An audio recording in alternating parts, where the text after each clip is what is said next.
Ang mga kwento ng pag-ibig, kwento ng buhay, at kwento ng pag-asa dito sa Barangay Love Stories. Love Stories.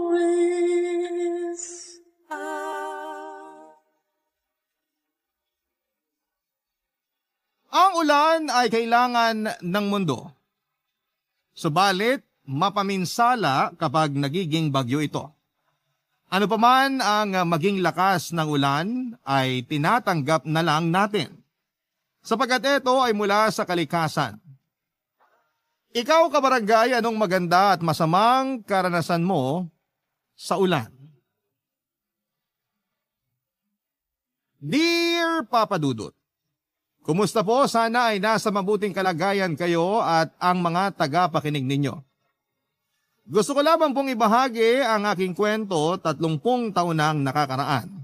Lagi po akong nakikinig sa inyo kaya netong pumasok ang unang bagyo ng taong 2024 ay naisipan kong baka may mapulot na aral ang mga kabarangay sa kwento ko. Tulad nga po ng nabanggit ko ay nangyari po ito 30 taon nang nakakalipas. Ako po si Jelly, 50 years old na po ako sa ngayon. Nangyari po ang kwento taong 1994, noong 20 years old pa lamang ako. Nag-aaral po ako noon at kumukuha ng kursong nursing kasama po sa kwentong ito ay si Tim. 20 years old din siya noon. Kaklase ko po siya at magkalapit na magkalayo po ang bahay namin. Nasa isang lugar po kami pero magkahiwalay na kalye. Bago sa eskwelahan ay madalas kaming magkita sa isang waiting shed kung saan ay dumaraan ang mga jeep na madadaanan naman sa eskwelahan namin. Dahil nga po sa magkaklase kami ay sabay ang oras ng klase namin mula pagpasok hanggang pag-uwi, Papa Dudut. Kaya naman walang araw na hindi kami nagkakasabay sa waiting shed. Kasama din sa kwento si Mang Gani, 50 years old na siya noon, isang vendor na nakapwesto sa waiting shed. Kaya wala ding araw na hindi kami nagkikita sa waiting shed. Kaya naman kakwentuhan din siya ng mga sumasakay doon. Kasama na nga po kami. Noon po ay Hunyo ang unang araw ng pasukan mula sa summer vacation. At ang Hunyo po ang mga panahon na sunod-sunod ang ulan at karamihan ay bagyo. Sa mga unang araw ng Hunyo ay hindi pa pala ulan noon. Noong mga panahon na yon ay nakaschedule ang pagpasok ng tag-ulan at mga bagyo. Sa ngayon kasi unpredictable na. Magugulat ka na lamang na uulan pala. Ang summer nakasakto din sa Abril at Mayo pero ngayon ay naliligaw na ang summer. May mga panahon pa na ang init ng summer ay parang 3 summer na pinagsabay-sabay dahil sa sobrang init. Ang relasyon namin ni Tim noon ay parang ulan din, Papa Dudut. Nung una ay ambon lang hanggang sa nagiging ulan at umabot sa bagyo kung saan ay pataas ang signal. In other words po ay nagsimula kaming hindi okay at aminado po ako doon dahil po kasi sa kasupladahan ko. Nung unang magkasabay kami ay kinausap niya ako pero hindi ko po siya pinansin. Kaya si Mang Gani ang kinausap niya para siguro ay huwag siyang mapahiya. Hanggang sa nasanay na kami na hindi nagkikibuan. Hanggang isang araw papasok habang naghihintay kami ng jeep ay biglang umambon. Isang ulan na hindi sigurado kung ganun lang ba o lalakas pa, Papa Dudut.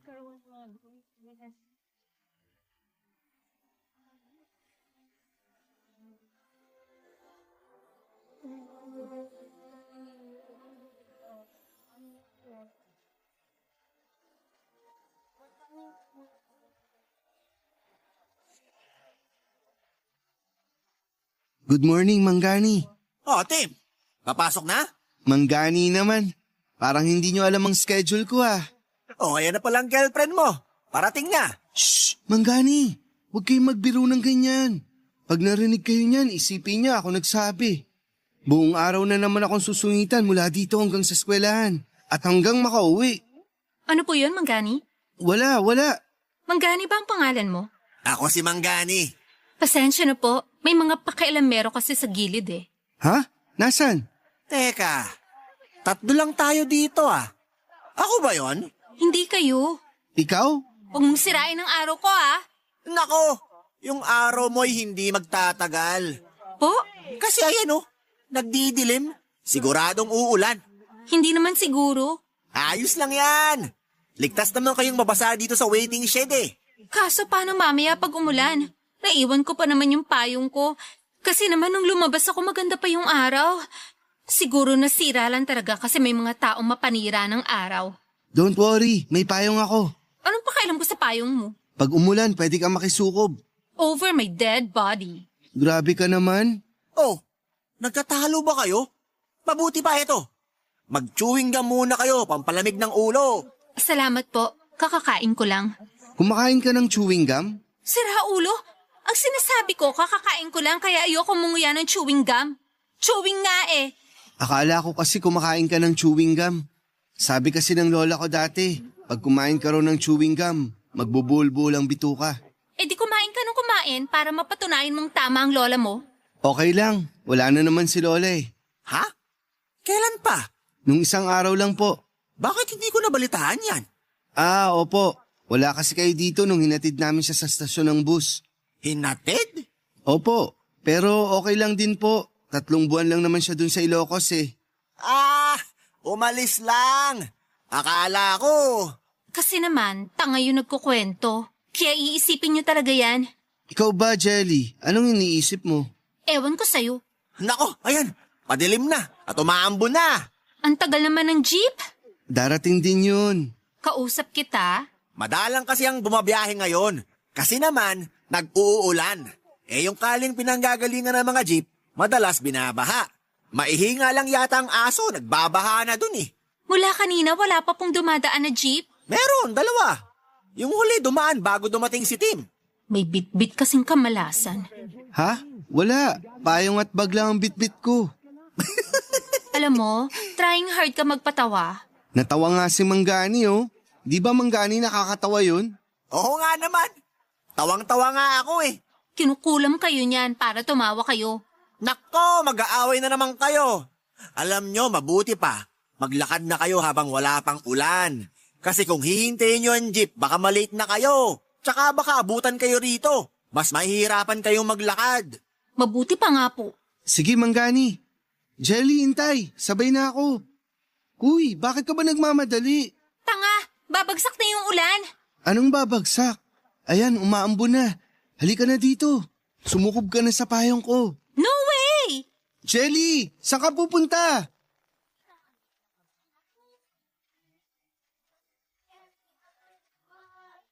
Papa Dudut, hindi talaga ako sumuko. Kahit na hinabol pa ako ni Tim.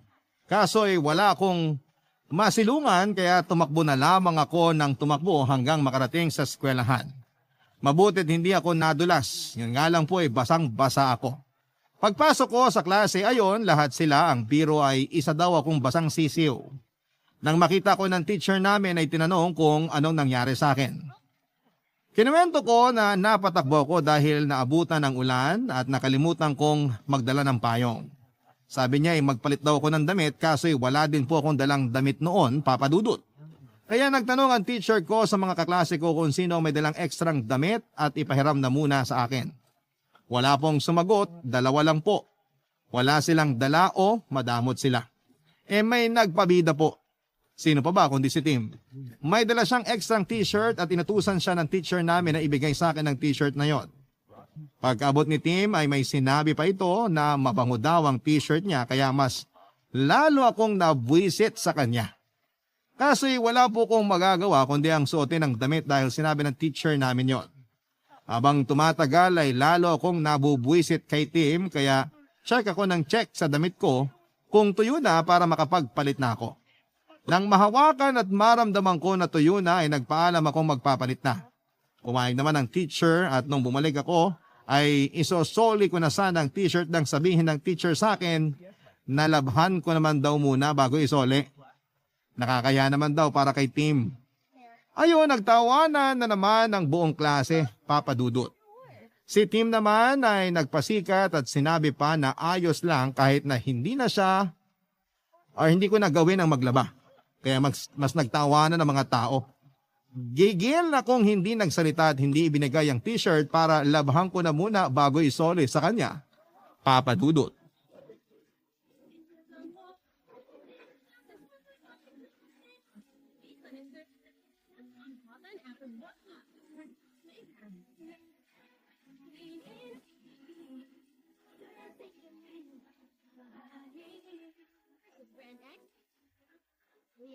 Oh, Jelly! Mukhang maganda ang gising mo ah. Po, Sinong hinahanap mo? baka may buwisit sa paligid eh. Si Timbang hinahanap mo? Naku, hindi ko po hinahanap yun no. Ayoko lang pong masira ang umaga ko. Ikaw naman. Mabait naman si Tim ah. Ganun ang mga taong lobo. Nakatago sa balat ng tupa. Nasaan po ba siya? Eh di hinahanap mo nga siya. Hindi po. Ay, opo. May isasoli sana ako sa kanya eh. Mabuti pa, iwan ko na lang po sa inyo. Wag na. Bakit po? Ikaw na mag-abot sa kanya. Ayan, parating na siya. Ay nako, naabutan pa ako ng malas. Good morning, Manggani. Good morning, Miss Jelly. Huwag mo kong simulan. Bakit? Kanina ka pa hinahanap ni Jelly. Manggani, hindi po. Bakit mo ako hinahanap? Presko ka. Binibiro ka lang ni Manggani. Naniwala ka naman. Lumayo ka nga sa akin. Paano? Maliit lang tong waiting shed. May ibibigay daw sa'yo si Jelly. Manggani, wala. Huwag ka nang mahiya. Ang kapal mo talaga. Ayan ang t-shirt mo. Uy! Ang ayos ng pagkakatiklop tapos ihahagis mo. Teka, katabi mo ba sa pagtulog mo to? Biro lang. Sino may sabi magkabiruan tayo? Regalo mo ba kay Tim yan? Manggani naman, hindi po. Sa kanya yan. Pinahiram niya sa akin kahapon. Wow! Nakakatuwa naman.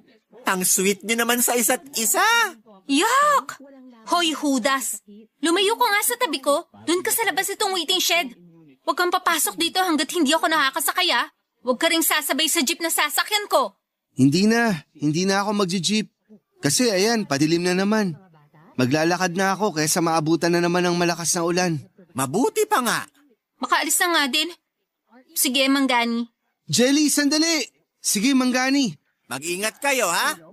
Huy, saan ka pupunta? Sumukob ka na dito sa payong ko. Jelly, Ano ba? sumukob ka na. Huwag mo kong bisitin. Bakit ako susukob sa payong mo? Ano ako, tanga? Mababasa ka ng ulan. Nasaan ang ulan? Mamaya. O, edi dyan ka lang at hintayin mo ang ulan. Huwag ka nang mangulit. Ayan, umaambon na. Halika na. May sa demonyo ka din, no? Ang ayos-ayos ang panahon kanina eh. Ayan, palakas na. Sandali, lalapit ako dyan. Huwag ka na maglakad. Hintayin mo ako. Ayan, palakas na. Sandali. Hindi ko kailangan ng payong mo. Ay, may payong ka pala. Ano akala mo sa amin? Walang pambili? Akala ko kasi iniiwan mo talaga para makasukob ka sa akin eh. Biro lang. Alam mo, malaki ang kalye. Lumayo ka nga sa akin. Mas malaki ang payong mo. Sukob na lang kaya ako dyan. Maliit tong payong ko, nababasa ako eh. Sukubin mo mukha mo. Ang lakas ng loob mo magyaya ng susukob dyan. Eh, ang makapal na mukha mo pa nga lang hindi nakasya. Lumayo ka nga sa akin. Doon ka sa gilid. Sandali, napaka-ungentleman ko naman. Dito ka sa gilid, dyan ako sa mas malapit sa kalye. Bakit ba mas marunong ka pa sa akin? Dito ako maglalakad. Ikaw, lumayo ka sa akin. Pero, Gusto mo dito sa mas malapit sa kalye? O sige yan, umalis ka na. Mauna ka na. sige na, dito na ako sa gilid. Tara na. Ang kulit mo. Huwag kang lalapit ah. Jelly!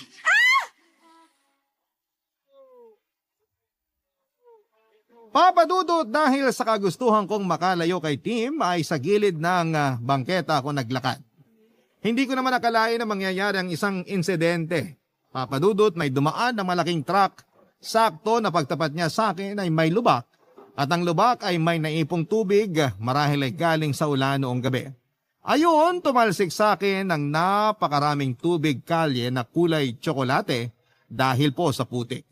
Pumasok na naman po ako sa eskwelahan na basang-basa at natural ay tawanan na naman ng mga kaklase ko at sinabihan na naman akong basang sisiw. Si Tim din po ay nabasa kasi naihagis niya ang payong niya para lapitan ako. Ang kaibahan lang po namin ay ang tubig na nakabasa kay Tim ay galing langit at ang sa akin naman ay galing sa lupa. May magbibiro pa sa amin na kung sabay daw ba kaming naligo ni Tim. Hindi naman ako napipikon kaso noong makita kong tuwang-tuwa si Tim sa mga biro ay doon ako tinamaan ng inis at buwisit sa kanya. Gaya ng dati, pinagpalit kami ng damit ng teacher namin. Si Tim na pasikat, inalok muli ako ng t-shirt, nakakasoli ko pa lamang sa kanya. Hindi ko siya pinansin at nilabas ko ang isang plastic na may damit sa loob. Walang salita, ibig sabihin ay may dala akong sariling damit. Saka ako dumiretso sa banyo ng babae. Nakabihis na si Tim at nakabalik ng klase. Ako naman ay nasa banyo pa. Ang tagal ko sa banyo kaya ipinasundo ako ng teacher namin. Pagbalik ko ay ang basang uniforme pa din ang suot ko. Nagalit ang teacher nang ipilit ko na yun na lamang ang susuotin ko, ito total ay matutuyo na naman. Medyo nag-init ang ulo ng teacher ko at sinabihan ako na magkakasakit ako, kaya magbihis na daw ako. Sinabihan pa ako na nadedelay ang klase dahil sa tagal kong magbihis. Kaya wala akong magawa kundi ang bumalik sa banyo, Papa Dudut. Barangay Love Stories. Barangay Love Stories. Papa Dudut, maling plastic po pala ang nabitbit ko. Ang nadala ko po pala ay yung plastic na may laman na bagong duster na kabibili lamang ni nanay. Baka matuluyang magalit ang teacher ko kaya napilitan po kong isuot ang duster at bumalik sa klase. Papadudot ng mga panahon na yon, kapag nakaduster ka, nakapangbahay ka. Kaya ayun, pagpasok ko pa lamang ay tawanan na ang lahat. At may mga nagbiro pa. Bahay ba daw ba namin ang eskwelahan o kaya ay magtitinda daw ba ako ng gulaman at kung ano-ano pa. Hindi ko po alam kung papaano ipapaliwanag. Ang teacher ko kahit na natatawa ay sinabihan ng kaklase ko na tantanan ako at magpatuloy na kami sa klase. Sinabihan ang klase na damit din daw naman ang suot ko. Kaya huwag na lamang akong pansinin na nakapangbahay ako. Papadudot, litaw na litaw ako sa buong klase kasi lahat sila ay nakaputi. At ako naman ay nakaprinted. Papadudot, nakikita kong pigil na tumatawa ang mga kaklase ko. Pero okay lang po. Hindi ako affected. Kaso nakita ko na naman ang pagmumukha ni Tim. Natatawa siya at yung mukha niya ay parang sa tingin ko ay humahalakhak. Kaya ayon, buong araw na naman po akong nabuisit. Tapos ang kapal po ng mukha niya. Tinanong pa ako kung sasabay daw ba ako sa kanya. Isusuot niya daw ang t-shirt niya para pareho kaming nakasibilyan. Siya nakasibilyan, ako naman ay nakapangbahay. Magmumukha pa akong yaya niya. Hindi ko siya kinausap at hindi ako nagsalita at umuwi ng mag-isa. Mabuti at nakasakay kagad ako ng jeep dahil isa na lang ang bakante. Si Tim, sasabit sana sa jeep pero sinabihan siya ng driver na bawal daw ang sabit, lalo na sa isang estudyante. Kaya napilitang buwaba muli si Tim at naiwan. Kitang-kita ko siya habang papalayo ang jeep. Papadudot, imbes na matuwa ako, ay parang naramdaman ko ay lungkot. Kasi baka kung anong oras pa siya makasakay. At kung anong oras pa may dumating na jeep. Kawawa din si Tim kung maghihintay ng matagal o maglalakad na naman papauwi. Pero agad kong pinutol sa utak ko ang iniisip ko.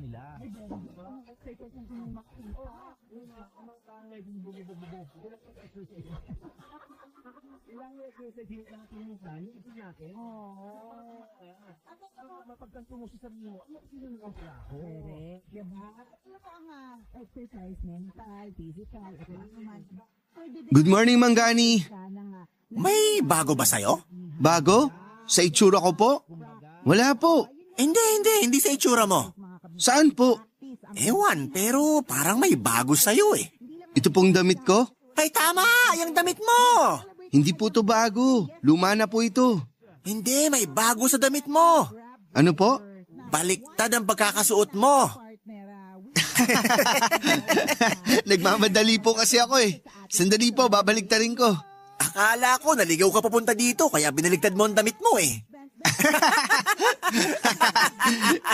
Nakakatawa po yun. Oo nga. Ay, ang sarap tumawa sa umaga. Hayaan nyo, araw-araw akong papasok ng baligtad ang damit para tumawa tayo tuwing umaga. Anong pinagtatawanan niyo? Ikaw? Ay, ibig kong sabihin, ikaw pala. Kanina ka pa ba dyan, Jelly? Sakto lang pong maabutan ko nagtatawanan kayo.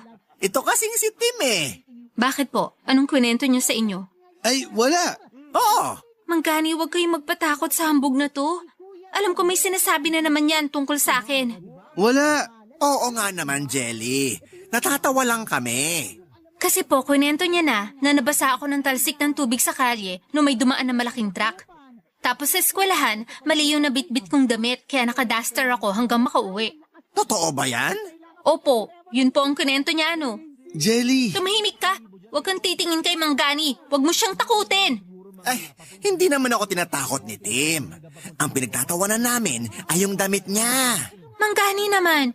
Pati ba naman kayo nahahawa sa kabaliwan nitong lalaking to? Ano naman ang nakakatawa sa damit niya? Uniforme po yan sa eskwelahan. Ngayon, hindi na nakakatawa. Pero kanina, nakakatawa. Kasi dumating siya dito na baliktad ang damit niya. Sigurado po bang hindi kayo tinatakot nitong si Tim? Hindi. Nagpapasalamat pa nga ako at pinatawan niya ako ngayong umaga. Pero huwag ka mag-alala, Jelly. Kasi nakakatawa din naman yung kinuwento mo. Natalasikan ka ng tubig pagdaan ng truck. Tapos nakadaster ka sa eskwelahan. Nakakatawa yun. Makaalis na nga, baka umulan na naman. Jelly, sandali. Nako, buti hindi ka pa nakalayo. Ano ba naman yung ulan na yan? Kanina wala naman, tapos biglang bumagsak. May payong ka ba? Halika, sumukob ka na sa payong ko. Mabuti pa nga maglakad na kayo. Kasi baka matagalan na naman ang pagdating ng jeep. Medyo madami kasing kalye na binaha. Ganun po ba? Sige po, aalis na ako. Sandali! Ha? Bakit? Naiwan ko yung payong ko. Babalikan mo? Pag binalikan ko, para na rin ako naglakad papuntang eskwelahan. E di dediretso na ako sa eskwelahan. Pero mababasa ka. Common sense naman. Ang ibig kong sabihin, makikisabay na lang ako sa'yo kahit ayaw ko. Sakto, kasi malaki tong payong ko. Tara na. Mag-ingat kayo, ha? Bye, Manggani. Bilis na natin maglakad. Dahan-dahan. Parang tumatakbo na tayo eh. Madulas ang kalye.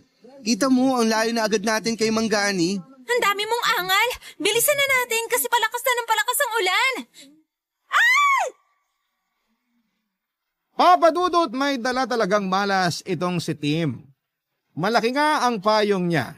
Hindi kami nabasa ng ulan kahit halos patakbo na ang lakad namin.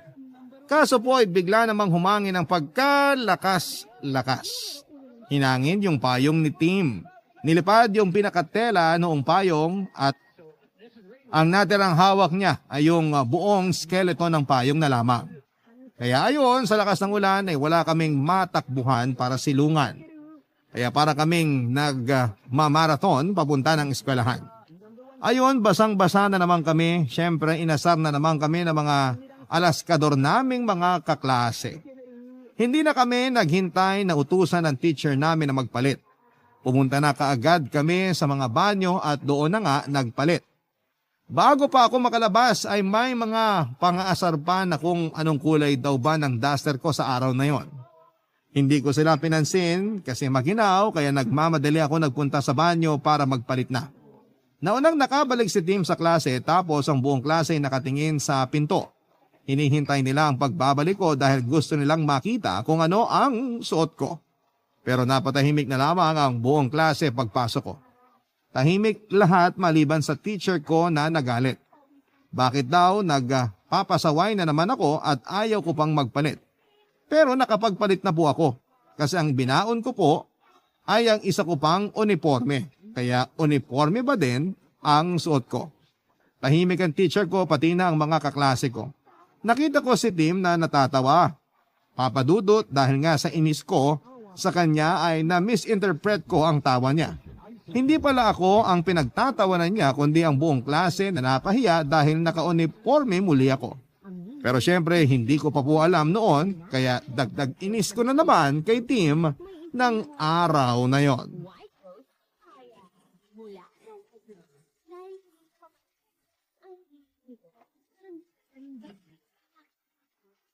Oh, himala! Sabay kayong dumating. Oo nga po, no? Excuse me, hindi tayo sabay. Doon ako galing sa kabila, ikaw dyan sa kabila. Ang sabi ko ay sabay. Hindi ko sinabing magkasabay. Nililinaw ko lang po. Mahirap na baka may lumaki na naman ang ulo dyan. Sino? Si Tim? May iba pa po ba? Akala ko ako eh. May jeep po ba? May mga dumadaan. Madalang pero mas madami kaysa kahapon. Nako, umaambo na naman. Manggani, may dumadaan naman, di ba? Oo, Dito na ako magpapatila ng ulan na yan. Hindi na ako makikipagsapalaran pa at mahirap na. Baka malasin na naman ako. Manggani, ako rin. Nasira kasi yung payong ko kahapon. Kasi naman, magdadala na lang ng payong yung hindi pa matibay. Pati tuloy ako nadamay. bakit? Ano nangyari sa payong mo? Nasira po sa lakas ng hangin kahapon. Kasi nga, walang tibay na maaasahan. Nako, malakas nga ang hangin kahapon. Yung ilang bubong dun sa kabilang kalye natanggal. Ah, magkasing rupok po pala yung bubong nila sa yung payong ko. Paparinig ka ba? Hindi nakukumpara ko lang naman. Marupok naman kasi talaga yung payong mo. Yung puno na yon, nakikita nyo? Opo, Mamaya, pagtigil ng ulan, sipatin nyo. Mapapansin nyo, medyo umangat sa lupa yung isang gilid. Mabuti nga, hindi nabuwal. Dahil lang sa lakas ng hangin. mas matibay ng konti yung puno kaysa sa payong ko. Tigilan mo nga yung pagsasarcastic mo. Oh, malakas ng ulan, mag-aaway pa kayo? Baka makisabayan sa inyo at maging bagyo. Manggani, parang tumataas ang tubig. Manggani, magbabaha ba dito? Hindi naman palagi. Pag malakas na ang ulan, gaya niyan. Aabutin po tayo dito sa bangketa. Hindi. Madalas ang baha dito hanggang dyan lang sa bago umabot dito sa taas ng bangketa. Kaya hindi tayo aabutin dito. Pero ang lakas po ng ulan.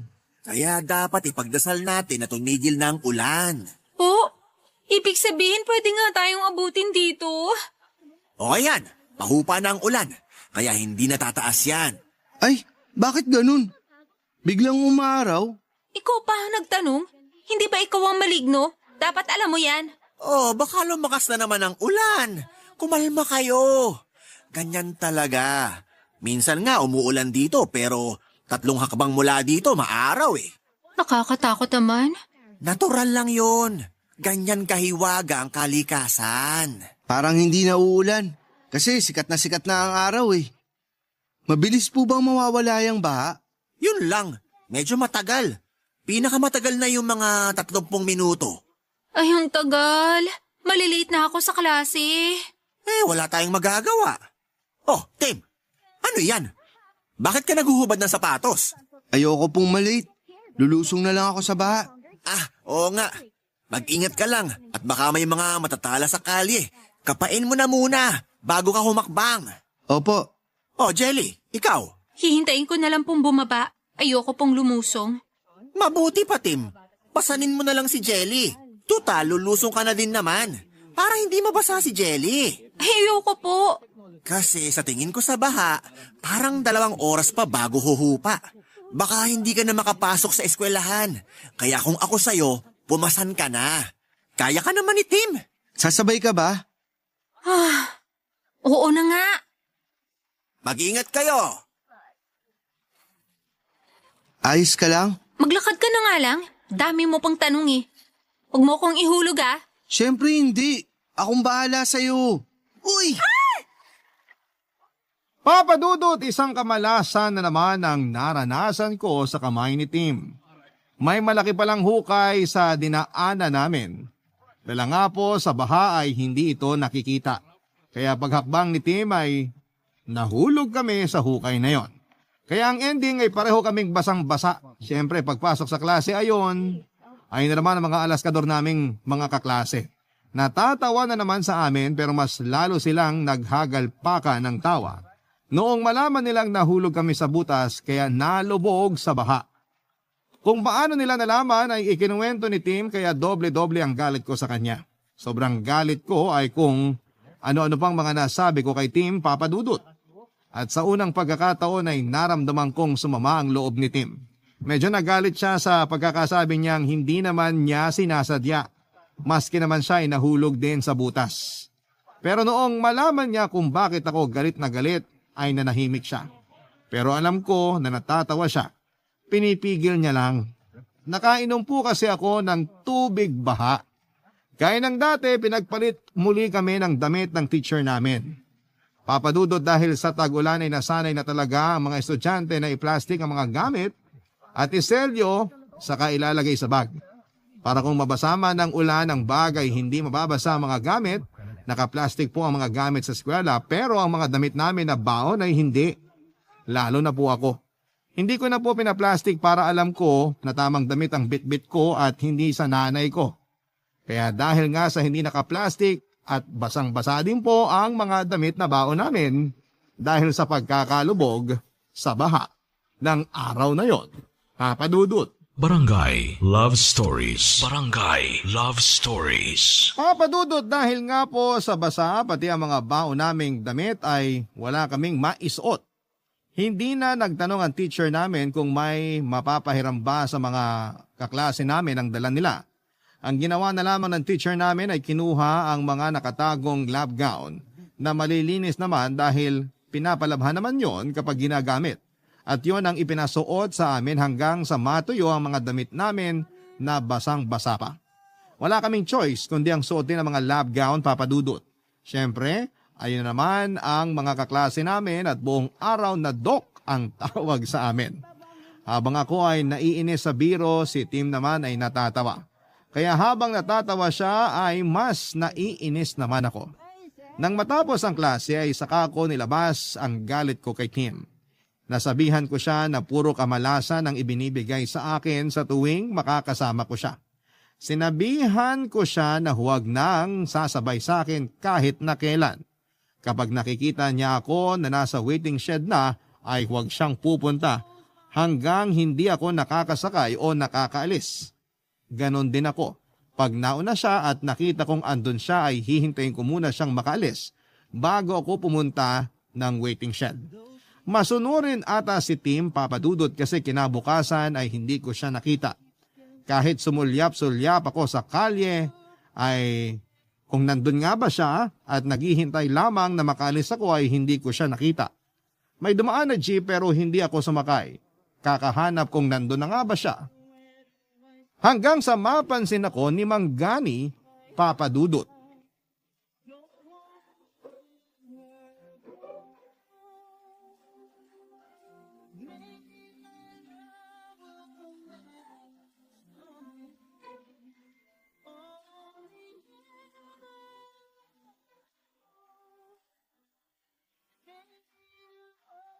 Good morning, Mang Gani. Oh, Jelly, ang aga. Opo, nagpaaga talaga ako. Madalas kasi si Tim ang nauuna sa'yo eh. Mga ganitong oras yung dumarating. Ganun po ba? Parang hindi ka interesado. Naku, Mang Gani, wala namang nakakainteresante sa lalaking yun. Mabait naman si Tim ah. Hindi po mabait yun. Mas nakakatakot nga yung ginagawa niyang bait-baitan siya. Hindi, mabait talaga si Tim. Kaya madalas maaga yun dito kasi tinutulungan niya ako mag-ayos ng paninda ko. Pakitang tao lang yun. O siya, iba na lang ang pag-usapan natin at baka masira na naman ang araw mo. Mabuti pa nga po. Kamusta naman ang pag-aaral mo? Yung pag-aaral ko maayos naman po. Matataas naman ang grado ko. Yun nga lang, madalas akong mainis kay Tim. O bakit napunta na naman kay Tim ang usapan? Pasensya na po.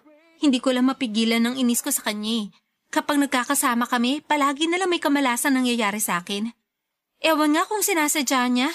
Jelly, kung ano man ang mga nangyayari, dala ng kalikasan yon. Walang kinalaman si Tim doon. Kahit na. Oh, iba na lang pag-usapan natin. Mabuti pa nga po. Madaming bumabiyahe ngayon na jeep kasi hindi umulan kagabi at mukhang hindi uulan ngayong umaga.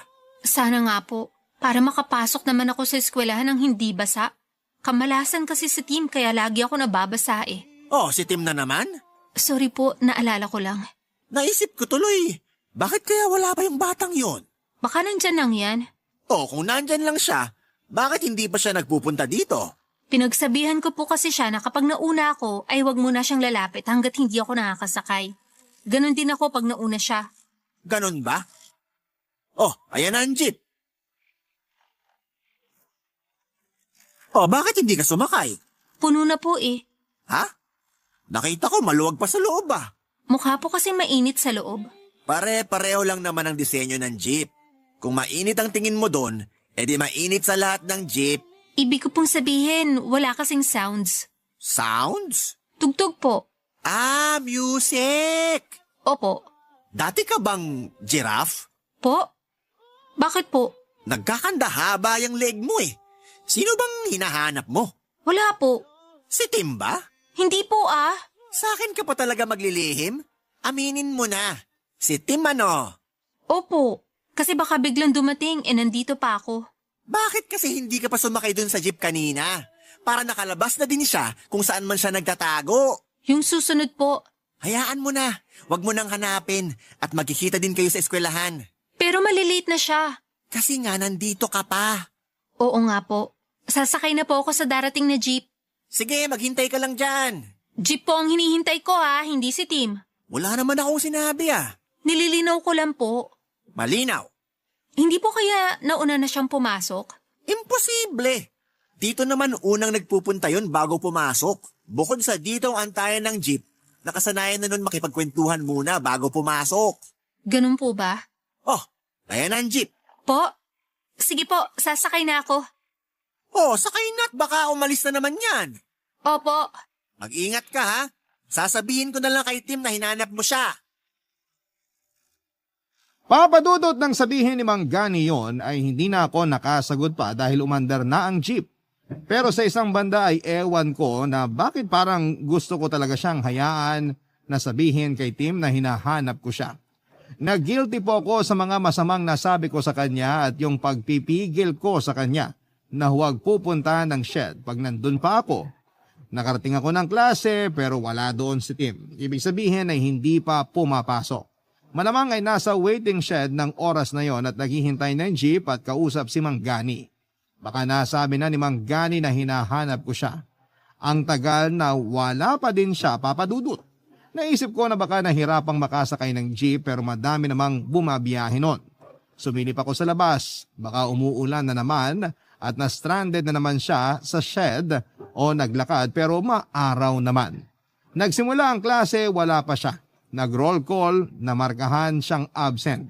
Pero natapos ang klase, hindi siya dumating kahit na late. Nag-isip ako buong araw kung bakit absent siya. Nasa na kaya siya? Naisip kong muli ang mga binitawan kong mga masasakit na salita. Paano ko kaya babawiin yon? Dumating nga ang kinabukasan at nauna na naman ako sa shed. Wala pa din si Tim at doon ko nalaman kay Mang Gani na nagkasakit pala si Tim mula doon sa huling nalublob kami sa baha. Kaya hindi na muna ako tumuloy sa eskwelahan at pumunta sa bahay nila Tim. Mababait ang mga magulang niya at pinatuloy na lamang ako sa kwarto kung saan ay nakahiga si Tim ng mga oras na yon.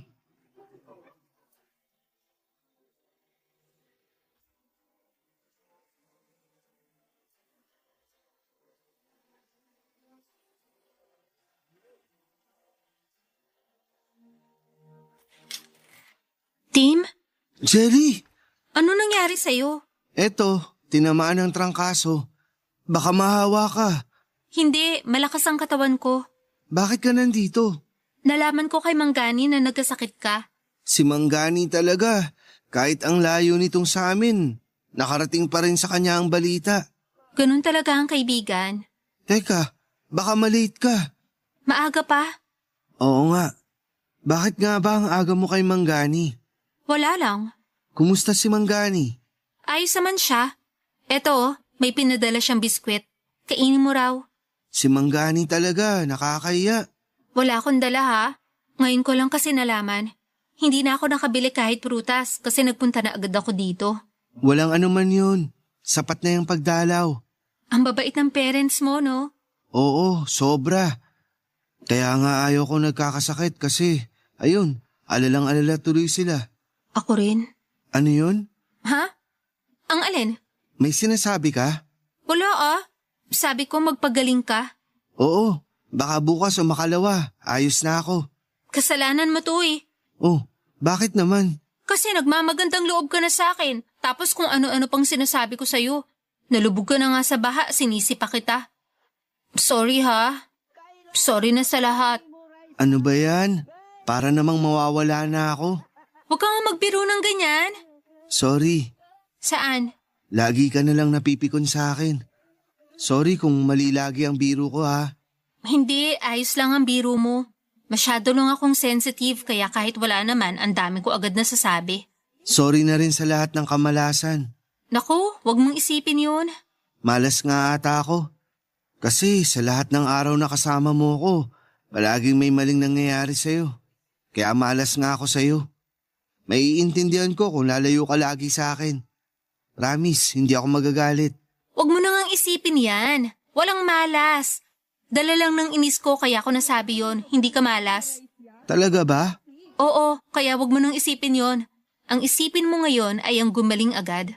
Oo, magpapagaling at magpapalakas ako. Para kina mama at papa. Pati na rin sa'yo. Ay, sorry. Huwag kang magagalit ha. Ano ka ba? Nakakatuwa nga yun eh. Isa ako sa motivation mo para gumaling agad.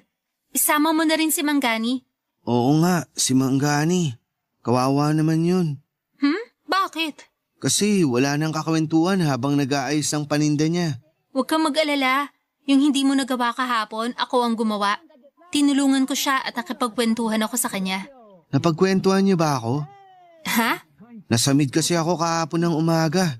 Ibig sabihin may nakaalala sa akin. Ikaw ba yun? Ha? Siguro. Tsaka si Manggani. Kaya pala. May kailangan ka ba? May gusto ka? Ayos lang ako. Ikaw ang iniisip ko. Anong oras na? Baka maliit ka sa klase. Hindi na muna ako papasok. Bantayan na muna kita. Huy, wag. Ano ka ba? Pumasok ka. Mas hindi ako marerelax yan kung umabsent ka dahil sa akin. Kaya sige na. Pumasok ka na. Sige na nga. Mamaya, anong gusto mong pasalubong? Huwag ka nang gumastos. Marami namang pagkain dito. Binili nila mama at papa. Sabi ko nga, yung pagdalaw mo lang, sapat na. O sige, basta pagaling ka ha. Sorry uli. Tama na nga yung sorry na yan. Okay na tayo, di ba? Kaya maging masaya na tayo. Oo. O sige na, malilate ka na. Lalakad ka pa papuntang waiting shed. Sige, bye. Papa Dudut, mula noong araw na yon ay araw-araw bago pumasok at pag-uwi galing eskwelahan ay pumupunta ako kay Tim para alagaan siya. Nagagamit ko naman ang mga napag-aralan ko sa nursing sa pag-aalaga ko sa kanya. Dahil sa ulan ay nagkakilala kami ng sobra ni Tim, nagkagalit, nagkasungitan, pero siya din ang nakapaglapit sa amin. Papa Dudut, dahil sa pagtutulungan, ay nakagraduate kami ng nursing at nakapasa sa exam, kaya registered nurse hanggang ngayon. Ilang taon na noong nag-i-intern pa lamang kami noon ay nagkasakit si Manggani kaya kami ni Tim ang laging nagpupunta sa kanya para i-check siya. Gumaling naman po si Manggani noon. Pero 5 taon po ang nakalipas nang atakihin sa puso itong si Manggani. Wala na po si Manggani sa ngayon. Pero hindi namin siya nakakalimutan dahil siyang naging kupido namin. Mag-asawa na po pala kami ni Tim at may 3 anak na sa kasalukuyan. Masaya kami, Papa Dudut, napakaswerte ko sa lalaking munti ko nang ipagtabuyan dati. Mabuti na lang at nagising ako kasi deep inside pala ay mahal ko talaga si Tim. Para gunitain namin ang mga unang pagkikita at pagkakakilala namin ay palagi kaming kumakain sa labas at nagde-date at tumitigil kami ng 1 oras sa waiting shed kapag dumarating ang tag-ulan. Salamat po, Papa Dudut, at sa inyong mga tagapakinig. Sana po ay may napulot po kayong aral sa aking kwento ngayong araw na ito. Ang inyo pong forever nakapuso at kabarangay, Jelly. Nagustuhan ng iyong napakinggan? Ituloy yan via live stream sa www.gmanetwork.com/radio. Barangay LS. In Mega Manila, 97.1. Forever.